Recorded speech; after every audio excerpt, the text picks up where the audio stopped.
श्री गणेशाय नमः। राक्षस लोग जो घोर अत्याचार करते थे उसका वर्णन नहीं किया जा सकता। हिंसा पर ही जिनकी प्रीति है उनके पापों का क्या ठिकाना। पराये धन और पराई स्त्री पर मन चलाने वाले दुष्ट चोर और जुआरी बहुत बढ़ गए। लोग माता पिता और देवताओं को नहीं मानते थे और साधुओं की सेवा करना तो दूर रहा, उल्टे उनसे सेवा करवाते थे।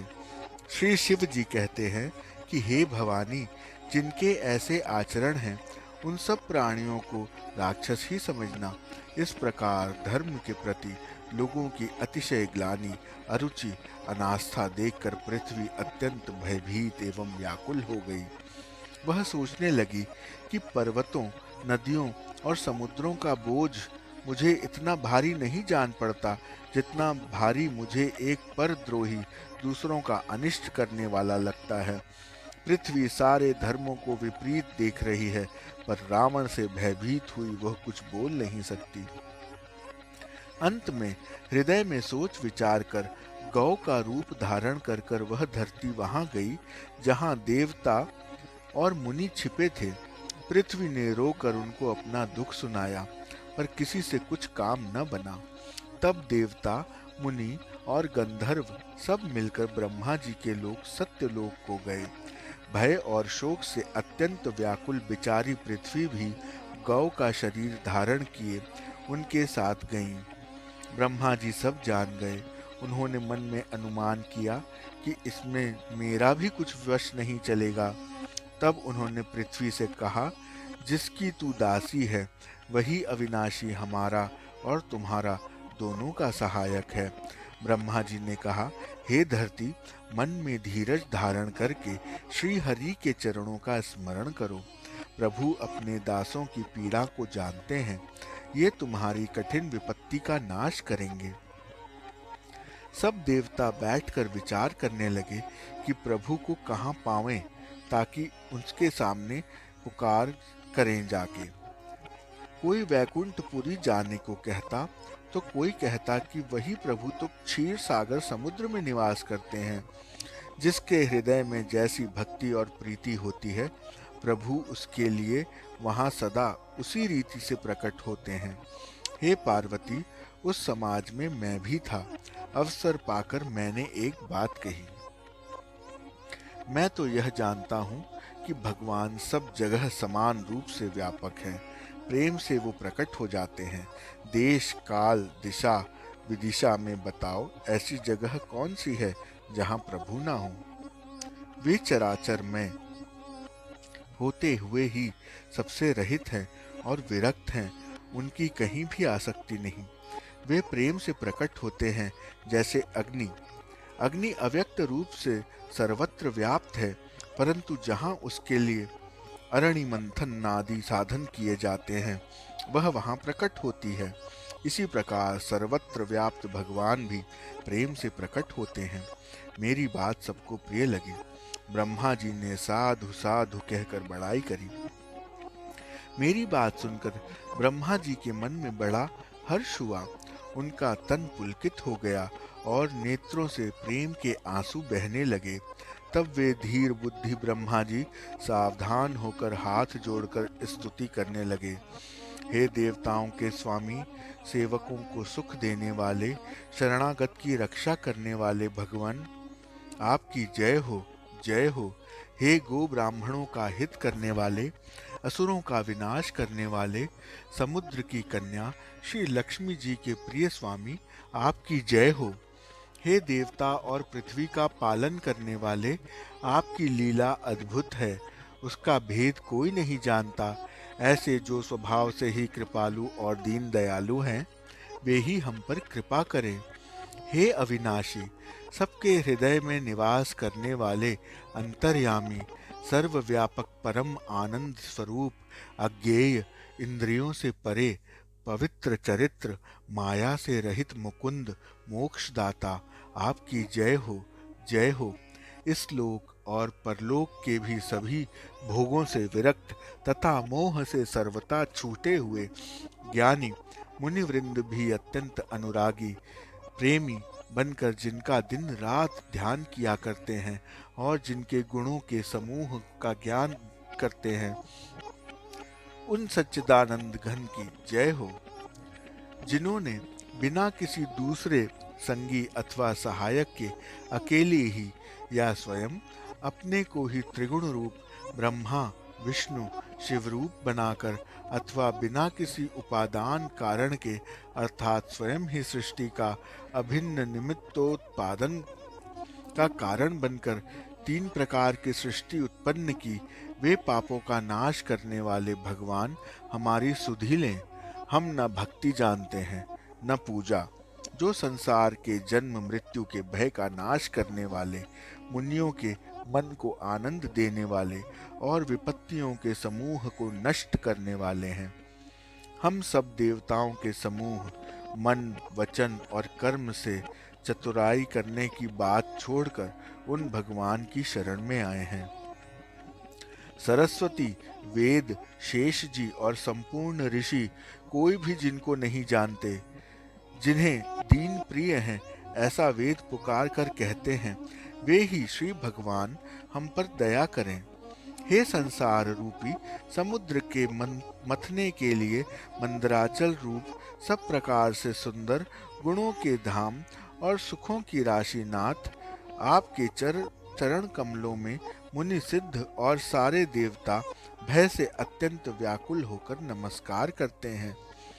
देवता और पृथ्वी को भयभीत जानकर और उनके स्नेह युक्त वचन सुनकर शोक और संदेह को हरने वाली गंभीर आकाशवाणी हुई। हे मुनि सिद्ध और देवताओं के स्वामियों, डरो मत, तुम्हारे लिए मैं मनुष्य रूप धारण करूंगा और उदार सूर्यवंश में अंशों सहित मनुष्य का अवतार लूंगा। कश्यप और अदिति ने बड़ा भारी तप किया था, मैं पहले ही उनको वर दे चुका हूँ। वे ही दशरथ और कौशल्या के रूप में मनुष्यों के राजा होकर श्री अयोध्यापुरी में प्रकट हुए हैं। उन्हीं के घर जाकर मैं रघुकुल में श्रेष्ठ 4 भाइयों के रूप में अवतार लूंगा। नारद के सब वचन मैं सत्य करूंगा और अपनी पराशक्ति के सहित अवतार लूंगा। मैं पृथ्वी का सब भार हर लूंगा। हे देव वृंद, तुम निर्भय हो जाओ। आकाश में ब्रह्म की वाणी को कान से सुनकर देवता तुरंत लौट गए। उनका हृदय शीतल हो गया। तब ब्रह्मा जी ने पृथ्वी को समझाया, वह भी निर्भय हुई और उसमें जी में भरोसा आ गया। देवताओं को यही सिखाकर कि वानरों का शरीर धर धर कर तुम लोग पृथ्वी पर जाकर भगवान के चरणों की सेवा करो, ब्रह्मा जी भी अपने लोक को चले गए। सब देवता अपने अपने लोक को गए। पृथ्वी सहित सबके मन को शांति मिली।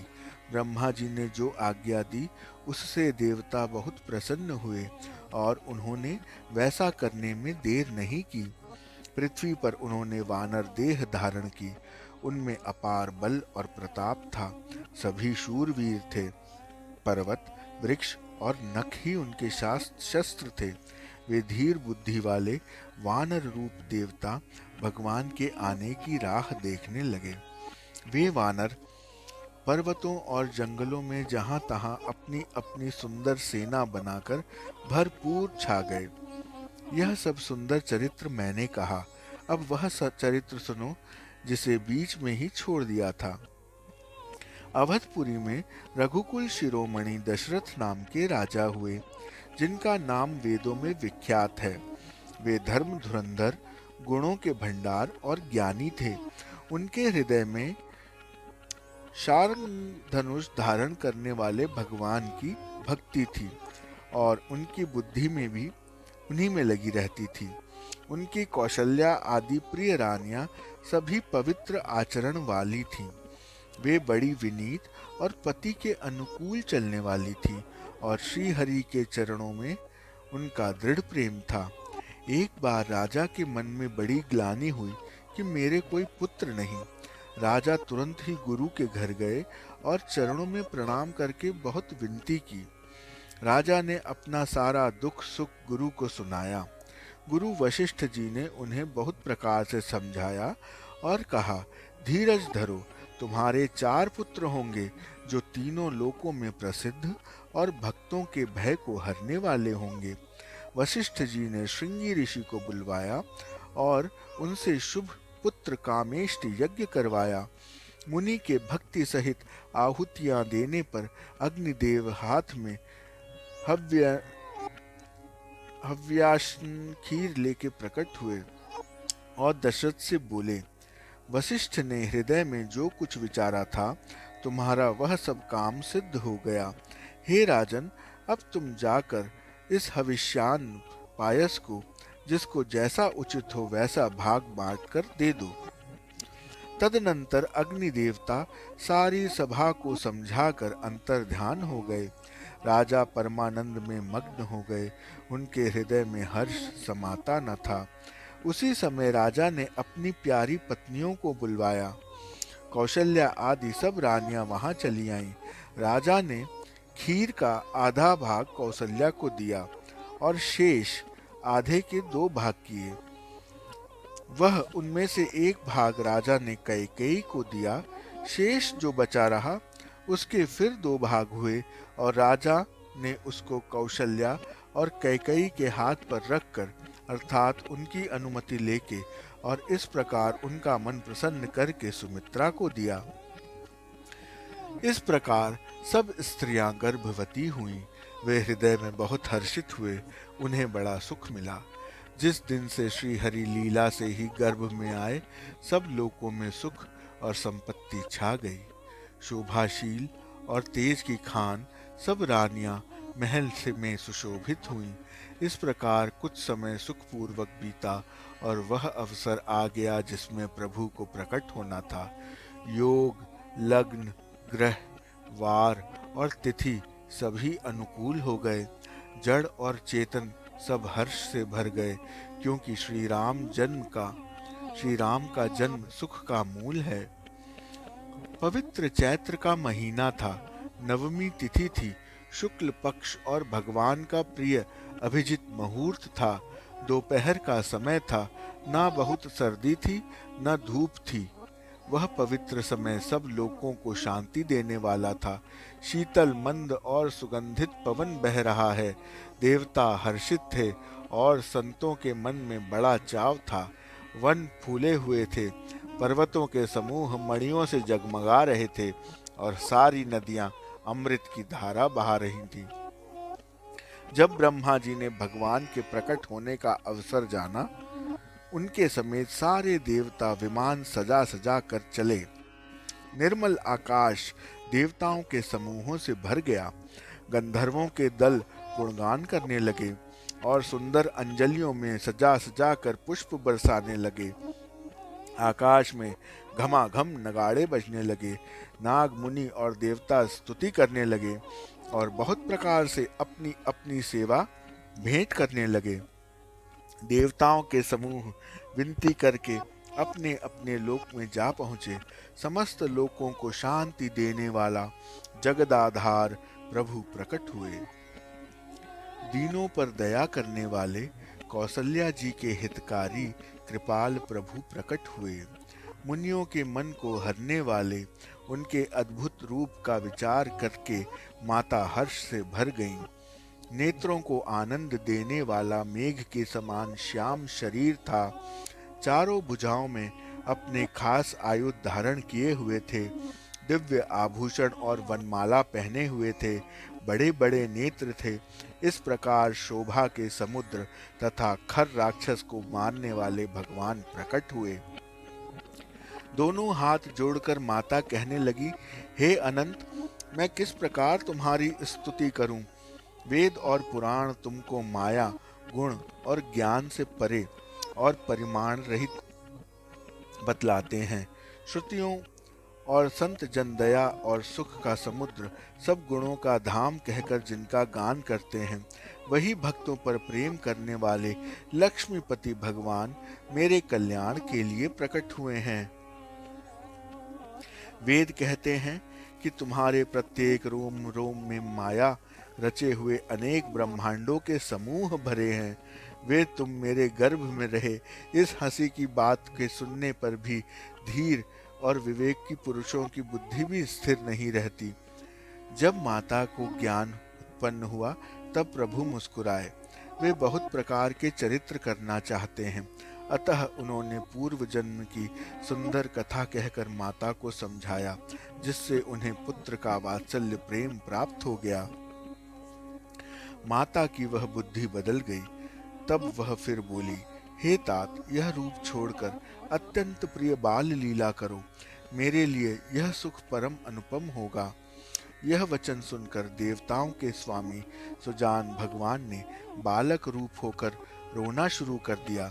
तुलसीदास जी कहते हैं, जो इस चरित्र का गान करते हैं वे श्री हरि का पद पाते हैं और फिर संसार रूपी कूप में नहीं गिरते। ब्राह्मण, गौ, देवता और संतों के लिए भगवान ने मनुष्य का अवतार लिया। वे अज्ञानमयी मलिना माया और उसके गुण सत, रज और तम और बाहरी तथा भीतरी इंद्रियों से परे हैं। उनका दिव्य शरीर अपनी इच्छा से ही बना है, किसी कर्म बंधन से परवश होकर त्रिगुणात्मक भौतिक पदार्थों के द्वारा नहीं। बच्चे के रोने की बहुत ही प्यारी ध्वनि सुनकर सब रानियां उतावली होकर दौड़ी चली आईं। दासियां हर्षित होकर जहां तहां दौड़ी। सारे पुरवासी आनंद में मग्न हो गए। राजा दशरथ जी पुत्र का जन्म कानों से सुनकर मानो ब्रह्मानंद में समा गए। मन में अतिशय प्रेम है, शरीर पुलकित हो गया। आनंद में अधीर हुई बुद्धि को धीरज देकर और प्रेम में शिथिल हुए शरीर को संभालकर वे उठना चाहते हैं। जिनका नाम सुनने से ही कल्याण होता है, वही प्रभु मेरे घर आए हैं। यह सोचकर राजा का मन परम आनंद से पूर्ण हो गया। उन्होंने बाजे वालों को बुलाकर कहा कि बाजा बजाओ। गुरु वशिष्ठ जी के पास बुलावा गया। वे ब्राह्मणों के साथ लिए राजद्वार पर आए। उन्होंने जाकर अनुपम बालक को देखा, जो रूप की राशि है और जिसके गुण कहने से समाप्त नहीं होते। फिर राजा ने नंदी मुख श्राद्ध करके सब जात कर्म संस्कार आदि किए और ब्राह्मणों को सोना, गौ, वस्त्र और मणियों का दान दिया। ध्वजा, पताका और तोरणों से नगर छा गया। जिस प्रकार से वह सजाया गया उसका तो वर्णन ही नहीं हो सकता। आकाश से फूलों की वर्षा हो रही है। सब लोग ब्रह्मानंद में मग्न हैं। स्त्रियां झुंड की झुंड मिलकर चली। स्वाभाविक श्रृंगार किए ही वे उठ दौड़ी। सोने का कलश लेकर और थालों में मंगल द्रव्य भरकर गाती हुई राजद्वार में प्रवेश करती हैं। वे आरती करके निछावर करती हैं और बार बार बच्चे के चरणों पर गिरती हैं। मागध, सूत, वंदिजन और गवैये रघुकुल के स्वामी के पवित्र गुणों का गान करते हैं। राजा ने सब किसी को भरपूर दान दिया। जिसने पाया उसने भी नहीं रखा, लुटा दिया। नगर की सभी गलियों के बीच बीच में कस्तूरी, चंदन और केसर की कीचड़ हो गई है। घर घर मंगलमय बधावा बज रहा है, क्योंकि शोभा के मूल श्री भगवान प्रकट हुए हैं। नगर के स्त्री पुरुषों के झुंड जहां तहां आनंद मग्न हो रहे हैं। कैकेयी और सुमित्रा, इन दोनों ने भी सुंदर पुत्रों को जन्म दिया। उस सुख संपत्ति, समय और समाज का वर्णन सरस्वती और सर्पों के राजा श्री शेष जी भी नहीं कर सकते। अवधपुरी इस प्रकार सुशोभित हो रही है, मानो रात्रि प्रभु से मिलने आई हो और सूर्य को देखकर मानो मन में सकुचा गई हो, परंतु फिर भी मन में विचार कर वह मानो संध्या बन के रह गई हो। अगर की धूप का बहुत सा धुआं मानो संध्या का अंधकार है और जो अबीर उड़ रहा है वह उसकी ललाई है। महलों में जो मणियों के समूह हैं वे मानो तारागण हैं। राजमहल का जो कलश है वही मानो श्रेष्ठ चंद्रमा है। राजभवन में जो अति कोमल वाणी से वेद ध्वनि हो रही है वही मानो समय से समयानुकूल सनी हुई पक्षियों की चहचहाहट है। यह कौतुक देखकर सूर्य भी अपनी चाल भूल गए। 1 महीना उन्होंने जाता हुआ न जाना, अर्थात उन्होंने 1 महीना वहीं बिता दिया। महीने भर का दिन हो गया। इस रहस्य को कोई नहीं जानता। सूर्य अपने रथ सहित वहीं रुक गए और फिर रात किस तरह होती। यह रहस्य किसी ने नहीं जाना। सूर्यदेव भगवान श्री राम जी का गुणगान करते हुए चले। यह महोत्सव देखकर देवता, मुनि और नाग अपने अपने भाग्य की सराहना करते हुए अपने अपने घर गए। हे पार्वती, तुम्हारी बुद्धि श्री राम जी के चरणों में बहुत दृढ़ है, इसलिए मैं और भी अपनी एक चोरी की बात तुमसे कहता हूँ, सुनो। काक भुषंडी और मैं दोनों वहां साथ साथ थे, परंतु मनुष्य रूप में होने के कारण हमें कोई जान न सका। परम आनंद और प्रेम के सुख में फूले हुए हम दोनों मगन मन से मस्त हुए गलियों में तन मन की सुधि भूले हुए फिरते थे। परंतु यह शुभ चरित्र वही जान सकता है जिस पर श्री रामचंद्र जी की कृपा हो। उस अवसर पर जो जिस प्रकार आया और जिसके मन में जो अच्छा लगा, राजा ने उसे वही दिया। हाथी, रथ, घोड़े, सोना, गौएं, हीरे और भांति भांति के वस्त्र राजा ने दिए। राजा ने सबके मन को संतुष्ट किया। इसी से सब लोग जहां तहां आशीर्वाद दे रहे थे कि तुलसीदास के स्वामी सब पुत्र चारों राजकुमार चिरजीवी दीर्घायु हों। इस प्रकार कुछ दिन बीत गए। दिन और रात जाते हुए जान नहीं पड़ते थे। तब नामकरण संस्कार का समय जानकर राजा ने ज्ञानी मुनि वशिष्ठ जी को बुला भेजा। मुनि की पूजा करके राजा ने कहा, हे मुनि, आपने मन में जो विचार रखे हों वे नाम रखिए। मुनि ने कहा, हे राजन, इनके अनेक अनुपम नाम हैं, फिर भी मैं अपनी बुद्धि के अनुसार कहूंगा। ये जो आनंद के समुद्र और सुख की राशि हैं, जिस आनंद सिंधु के एक कण से तीनों लोग सुखी होते हैं, उन आपके सबसे बड़े पुत्र का नाम राम है, जो सुख का भवन और संपूर्ण लोगों को शांति देने वाला है। जो संसार का भरण पोषण करते हैं, उन आपके दूसरे पुत्र का नाम भरत होगा। जिनके स्मरण मात्र से शत्रु का नाश होता है, उनका वेदों में प्रसिद्ध शत्रुघ्न नाम है। जो शुभ लक्षणों के धाम श्री राम जी के प्यारे और सारे जगत के आधार हैं, गुरु वशिष्ठ जी ने उनका नाम लक्ष्मण ऐसा श्रेष्ठ रखा। गुरु जी ने हृदय में विचार करके ये नाम रखे और कहा, हे राजन, तुम्हारे चारों पुत्र वेद के तत्व साक्षात परात्पर भगवान हैं, जो मुनियों के धन, भक्तों के सर्वस्व और शिव जी के प्राण हैं। उन्होंने इस समय तुम लोगों के प्रेमवश बाल लीला के रस में सुख माना है। बचपन से ही श्री रामचंद्र जी को अपना परम हितैषी स्वामी जानकर लक्ष्मण जी ने उनके चरणों में प्रीति जोड़ ली। भरत और शत्रुघ्न दोनों भाइयों में स्वामी और सेवक की जिस प्रीति की प्रशंसा है, वैसी प्रीति हो गई। श्याम और गौर शरीर वाली दोनों सुंदर जोड़ियों की शोभा देखकर माताएं तृण तोड़ती हैं, जिसमें दीठ न लग जाए। यो तो चारों ही पुत्र शील और रूप और गुण के धाम हैं, तो भी सुख के समुद्र श्री रामचंद्र जी सबसे अधिक हैं। उनके हृदय में कृपा रूपी चंद्रमा प्रकाशित है। उनके मन को हरने वाली हंसी उस कृपा रूपी चंद्रमा की किरणों की सूचित करती है। कभी गोद में और कभी उत्तम पालने में माता प्यारे ललना कहकर दुलार करती है। जो सर्वव्यापक, निरंजन, माया रहित, निर्गुण, विनोद रहित और अजन्मा ब्रह्म है, वही प्रेम और भक्ति के वश कौशल्या जी की गोद में खेल रहे हैं। उनके नील कमल और गंभीर जल से भरे हुए मेघ के समान श्याम शरीर में करोड़ों काम देवों की शोभा है। लाल लाल चरण कमलों के नखों से ऐसी ज्योति मालूम होती है जैसे कमल के पत्तों पर मोती स्थिर हो गए हों। वज्र, ध्वजा और अंकुश के चिन्ह शोभित हैं। नुपुर की ध्वनि सुनकर मुनियों को भी मनमोहित हो जाता है। कमर में करधनी और पेट पर 3 रेखाएं हैं।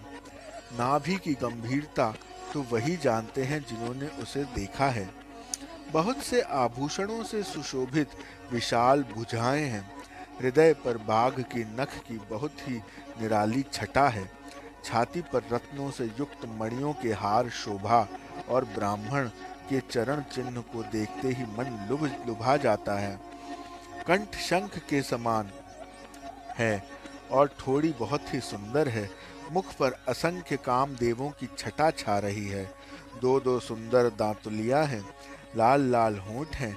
नासिका और तिलक के सौंदर्य का तो वर्णन कर ही कौन सकता है। सुंदर कान और बहुत ही सुंदर गाल हैं। मधुर तोतले शब्द बहुत ही प्यारे लगते हैं। जन्म के समय से रखे हुए चिकने और घुंघराले बाल हैं, जिनको माता ने बहुत प्रकार से बनाकर संवार दिया है। शरीर पर पीली झंगुली पहनाई हुई है। उनका घुटनों और हाथों के बल चलना मुझे बहुत ही प्यारा लगता है। उनके रूप का वर्णन वेद और शेष भी नहीं कर सकते। उसे वही जानता है जिसने कभी स्वप्न में देखा हो। जो सुख के पुंज मोह से परे तथा ज्ञान वाणी और इंद्रियों से अतीत हैं, वे भगवान दशरथ कौशल्या के अत्यंत प्रेम के वश होकर पवित्र बाल लीला करते हैं। इस प्रकार संपूर्ण जगत के माता पिता श्री राम जी अवधपुर के निवासियों को सुख देते हैं। जिन्होंने श्री रामचंद्र जी के चरणों में प्रीति जोड़ी है, हे भवानी, उनकी यह प्रत्यक्ष गति है कि भगवान उनके प्रेमवश बाल लीला करके उन्हें आनंद दे रहे हैं। श्री रघुनाथ जी से विमुख रहकर मनुष्य चाहे करोड़ों उपाय करे, परंतु उसका संसार बंधन कौन छुड़ा सकता है। जिसने सब चराचर जीवों को अपने वश में कर रखा है, वह माया भी प्रभु से भय खाती है। भगवान उस माया को भौं के इशारे पर चलाते हैं। ऐसे प्रभु को छोड़कर कहो, किसी और का भजन किया क्यों जाए। मन वचन और कर्म से चतुराई छोड़कर भजते ही श्री रघुनाथ जी कृपा करेंगे। इस प्रकार से प्रभु श्री रामचंद्र जी ने बाल क्रीड़ा की और समस्त नगर वासियों को सुख दिया। कौशल्या जी भी कभी उन्हें गोद में लेकर हिलाती डुलाती हैं और कभी पल्ले में लिटाकर झुलाती थी। प्रेम मग्न कौशल्या जी रात और दिन का बीतना नहीं जानती थी। पुत्र के स्नेहवश माता उनके बाल चरित्रों का गान किया करती हैं। एक बार माता ने श्री रामचंद्र जी को स्नान करवाया और श्रृंगार करके पलने पर पौढ़ा दिया। फिर अपने कुल के इष्ट देव भगवान जी की पूजा के लिए खुद स्नान किया। पूजा करके नैवेद्य चढ़ाया और स्वयं वहां गई जहां रसोई बनाई गई थी। फिर माता वहीं पूजा के स्थान पर लौट आई और वहां आने पर पुत्र को भगवान के लिए चढ़ाए हुए नैवेद्य का भोजन करते देखा। माता भयभीत हो गई। पालने में सोया था, यहाँ लाकर किसने बैठा दिया। इस बात से डरकर वो पुत्र के पास गई तो वहां बालक को सोया हुआ देखा। फिर पूजा के स्थान पर लौट कर आई तो देखा पुत्र वहां भोजन कर रहा है। उनके हृदय में कंप होने लगा और मानो धीरज नहीं रहा। वह सोचने लगी, यहाँ और वहां मैंने दो बालक देखे, यह मेरी बुद्धि का भ्रम है या और कोई विशेष कारण। प्रभु श्री रामचंद्र जी ने माता को घबराई हुई देखकर मधुर मुस्कान से हंस दिया। फिर उन्होंने माता को अपना अखंड अद्भुत रूप दिखलाया, जिसके एक एक रोम में करोड़ों ब्रह्मांड लगे हुए हैं। अगणित सूर्य, चंद्रमा, शिव, ब्रह्मा, बहुत से पर्वत, नदियां, समुद्र, पृथ्वी, वन, काल, कर्म, गुण, ज्ञान और स्वभाव देखे और वे पदार्थ भी देखे जो कभी सुने भी न थे। सब प्रकार से बलवती माया को देखा कि वह भगवान के सामने अत्यंत भयभीत हाथ जोड़े खड़ी है। जीव को देखा जिसे वह माया नचाती है और फिर भक्ति को देखा जो उस माया से जीव को छुड़ा देता है। माता का शरीर पुलकित हो गया, मुख से वचन नहीं निकलता। तब आंखें मूंद कर उसने श्री रामचंद्र जी के चरणों में सिर नवाया। माता को आश्चर्यचकित देखकर खर के शत्रु श्री राम जी फिर बाल रूप में हो गए। माता से स्तुति भी नहीं की जाती। वह डर गई कि मैंने जगत पिता परमात्मा को पुत्र करके जाना। श्री हरि ने माता को बहुत प्रकार से समझाया और कहा, हे माता सुनो, यह बात कहीं किसी से कहना नहीं। कौशल्या जी बार बार हाथ जोड़कर विनय करती हैं कि हे प्रभु, मुझे आपकी माया आप कभी न व्यापे। भगवान ने बहुत प्रकार से बाल लीलाएं की हैं और अपने सेवकों को अत्यंत आनंद दिया। कुछ समय बीतने पर चारों भाई बड़े होकर कुटुंबियों को सुख देने वाले हुए। तब गुरुजी ने जाकर चूड़ा कर्म संस्कार किया। ब्राह्मणों ने फिर से बहुत दक्षिणा पाई। चारों सुंदर राजकुमार बड़े ही मनोहर अपार चरित्र करते फिरते हैं, जो मन वचन और कर्म से अगोचर हैं। वही प्रभु दशरथ जी के आंगन में विचर रहे हैं। भोजन करने के समय जब राजा बुलाते हैं, तब वे अपने बाल सखाओं के समाज को छोड़कर नहीं आते। कौशल्या जी जब बुलाने आती हैं, तब प्रभु ठुमक ठुमक कर भाग चले आते हैं। जिनका वेद नीति नेति कहकर निरूपण करते हैं और शिव जी जिनका अंत नहीं पाया, माता उन्हें हठ पूर्वक पकड़ने के लिए दौड़ती है।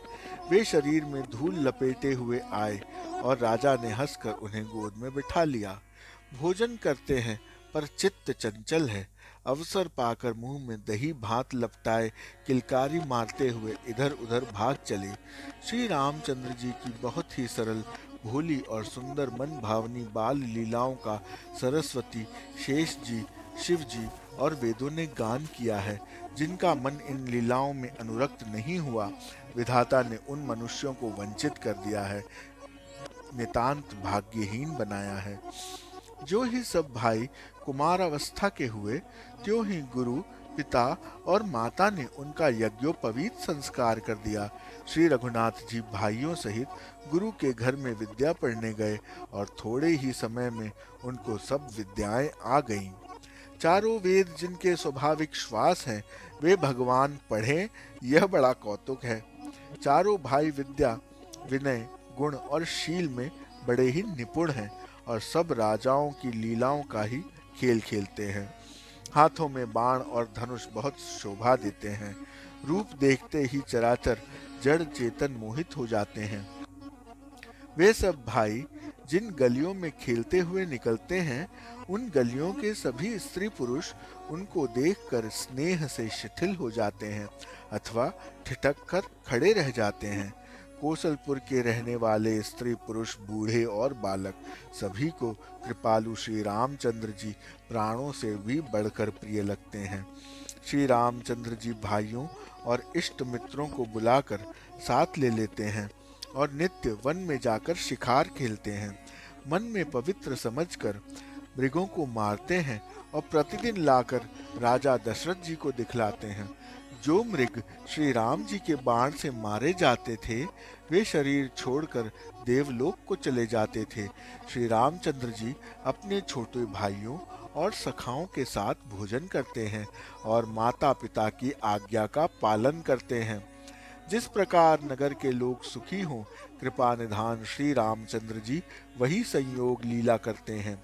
वे मन लगाकर वेद पुराण सुनते हैं और फिर स्वयं छोटे भाइयों को समझाकर कहते हैं।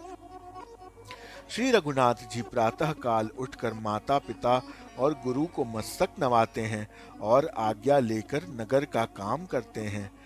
उनके चरित्र को देखकर राजा के मन में बड़े हर्षित होते हैं। जो व्यापक, अकल, निर्वयव, इच्छा रहित, अजन्मा और निर्गुण है तथा जिनका न नाम है न रूप, वही भगवान भक्तों के लिए नाना प्रकार के अनुपम अलौकिक चरित्र करते हैं। यह सब चरित्र मैंने गाकर बखान करके कहा। अब आगे की कथा मन लगाकर सुनो। ज्ञानी महामुनि विश्वामित्र जी वन में शुभ आश्रम पवित्र स्थान जाकर बसते थे, जहाँ वे मुनि जप यज्ञ और योग करते थे, परंतु मारीच और सुबाहु से बहुत डरते थे। यज्ञ देखते ही राक्षस दौड़ पड़ते थे और उपद्रव मचाते थे, जिससे मुनि बहुत दुख पाते थे। गाधी के पुत्र विश्वामित्र जी ने मन में चिंता की कि ये पापी राक्षस भगवान के मारे बिना नहीं मरेंगे। तब श्रेष्ठ मुनि ने मन में विचार किया कि प्रभु ने पृथ्वी का भार हरने के लिए अवतार लिया है। इसी बहाने जाकर मैं उनके चरणों के दर्शन करूं और विनती करके दोनों भाइयों को यहाँ ले आऊं। आह! जो ज्ञान वैराग्य और सब गुणों के धाम हैं, उन प्रभु को मैं नेत्र भर के देखूंगा। बहुत प्रकार से मनोरथ करते हुए जाने में देर नहीं लगी। सरयू जी के जल में स्नान करके वे राजा के दरवाजे पर पहुंचे। राजा ने जब मुनि के आने की खबर सुनी, तब वे ब्राह्मणों के समाज के साथ साथ लेकर मिलने आए और दंडवत करके मुनि का सम्मान करते हुए उन्हें लाकर अपने आसन पर बैठाया। चरणों को धोकर बहुत पूजा की और कहा, मेरे समान धन्य आज और कोई दूसरा नहीं। फिर अनेक प्रकार के भोजन करवाए, जिससे श्रेष्ठ मुनि ने अपने हृदय में बहुत ही हर्ष प्राप्त किया। फिर राजा ने चारों पुत्रों को मुनि के चरणों पर डाल दिया, उनसे प्रणाम करवाया। श्री रामचंद्र जी को देखकर मुनि अपनी देह की सुधि भूल गए। वे श्री रामचंद्र जी के मुख की शोभा देखते ही ऐसे मग्न हो गए, मानो चकोर पूर्ण चंद्रमा को देखकर लुभा गया हो। तब राजा ने मन में हर्षित होकर यह वचन कहे, हे मुनि, इस प्रकार कृपा तो कभी आपने की ही नहीं। आज किस कारण से आपका शुभागमन हुआ, कहिए, मैं उसे पूरी करने में देर न लगाऊंगा। मुनि ने कहा, हे राजन, राक्षसों के समूह मुझे बहुत सताते हैं, इसलिए मैं तुमसे कुछ मांगने आया हूँ। छोटे भाई सहित श्री रघुनाथ जी को मुझको दे दो।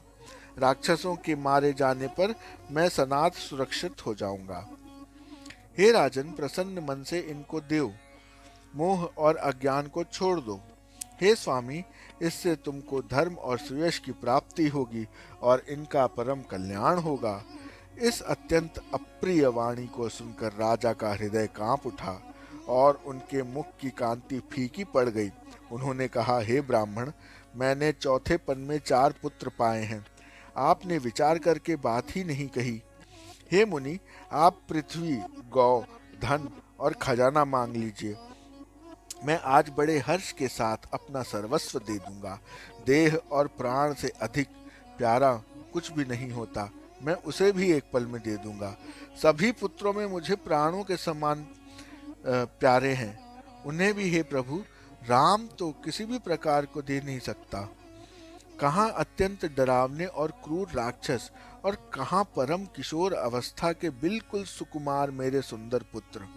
प्रेम रस में सनी हुई राजा की वाणी सुनकर ज्ञानी मुनि विश्वामित्र जी ने हृदय में बड़ा हर्ष माना। तब वशिष्ठ जी ने राजा को बहुत प्रकार से समझाया, जिससे राजा का संदेह नाश को प्राप्त हुआ। राजा ने बड़े ही आदर से दोनों पुत्रों को बुलाया और हृदय से लगाकर बहुत प्रकार से उन्हें शिक्षा दी। फिर कहा, हे नाथ, ये दोनों पुत्र मेरे प्राण हैं। हे मुनि, अब आप ही इनके पिता हैं, दूसरा कोई नहीं। राजा ने बहुत प्रकार से आशीर्वाद देकर पुत्रों को ऋषि के हवाले कर दिया। फिर प्रभु माता के महल में गए और उनके चरणों में सिर निवाकर चले। पुरुषों में सिंह रूप दोनों भाई राम लक्ष्मण मुनि का भय हरने के लिए प्रसन्न होकर चले। वे कृपा के समुद्र, धीर बुद्धि और संपूर्ण विश्व के कारण के भी कारण हैं। भगवान के लाल नेत्र हैं, चौड़ी छाती और विशाल भुजाएं हैं। नील कमल और तमाल के वृक्ष की तरह श्याम शरीर है। कमर में पीतांबर पहने और सुंदर तरकस कसे हुए हैं। दोनों हाथों में क्रमशः सुंदर धनुष और बाण हैं। श्याम और गौर वर्ण के दोनों भाई परम सुंदर हैं। विश्वामित्र जी को महान निधि प्राप्त हो गई। वे सोचने लगे, मैं जान गया कि प्रभु ब्राह्मण्य देव हैं। मेरे लिए भगवान ने अपने पिता को भी छोड़ दिया। मार्ग में चले जाते हुए मुनि ने ताड़का को दिखलाया। शब्द सुनते ही वह क्रोध करके दौड़ी। श्री राम जी ने एक ही बाण से उसके प्राण हर लिए और दीन जानकर उसको निज पद अपना दिव्य स्वरूप दे दिया। तब ऋषि विश्वामित्र ने प्रभु को मन में विद्या का भंडार समझते हुए भी लीला पूर्ण करने के लिए ऐसी विद्या दी जिससे भूख और प्यास न लगे और शरीर में अतुलित बल और तेज का प्रकाश हो।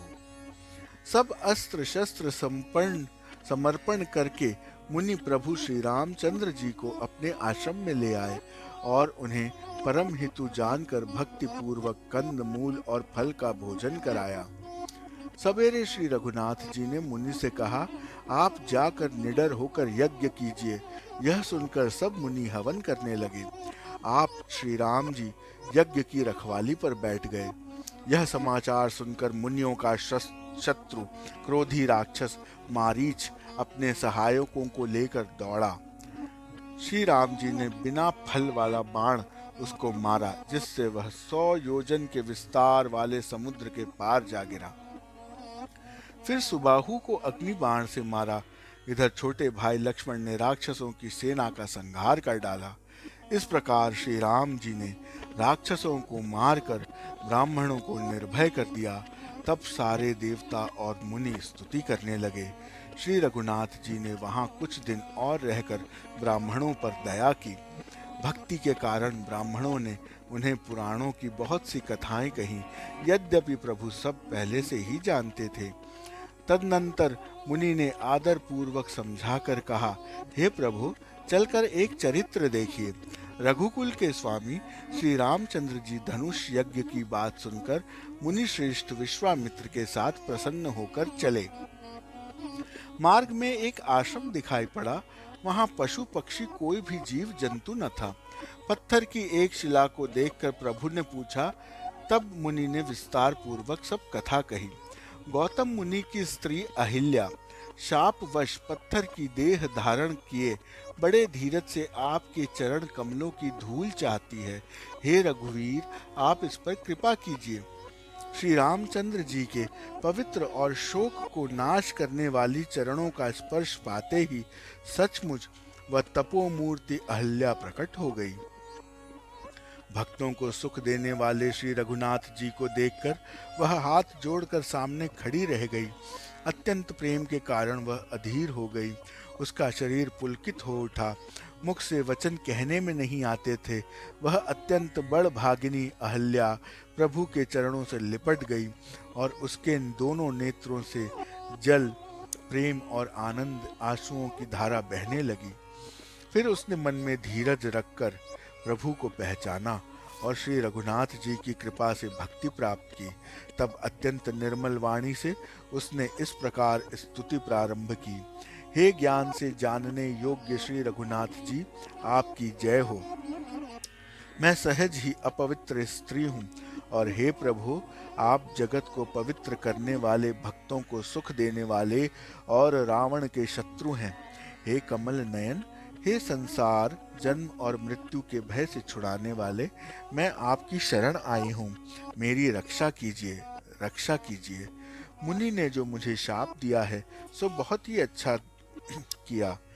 मैं उसे अत्यंत अनुग्रह करके मानती हूँ कि जिसके कारण मैंने संसार से छुड़ाने वाले श्री हरि आपको नेत्र भर के देखा। इसी से आपके दर्शन को शंकर जी सबसे बड़ा लाभ समझते हैं। हे प्रभु, मैं बुद्धि की बड़ी भूली हूँ।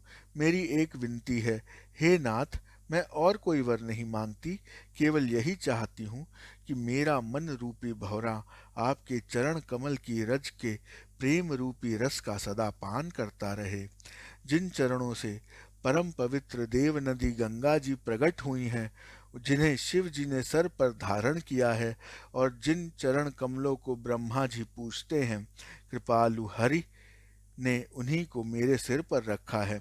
इस प्रकार स्तुति करती हुई बार बार भगवान के चरणों में गिरकर जो मन को बहुत ही अच्छा लगा, उस वर को पाकर गौतम की स्त्री अहिल्या आनंद में भरी हुई पतिलोक को चली गई। प्रभु श्री रामचंद्र जी ऐसे दीन बंधु और बिना ही कारण दया करने वाले हैं। तुलसीदास जी कहते हैं, हे शठ मन, तू कपट जंजाल छोड़कर उन्हीं का भजन कर।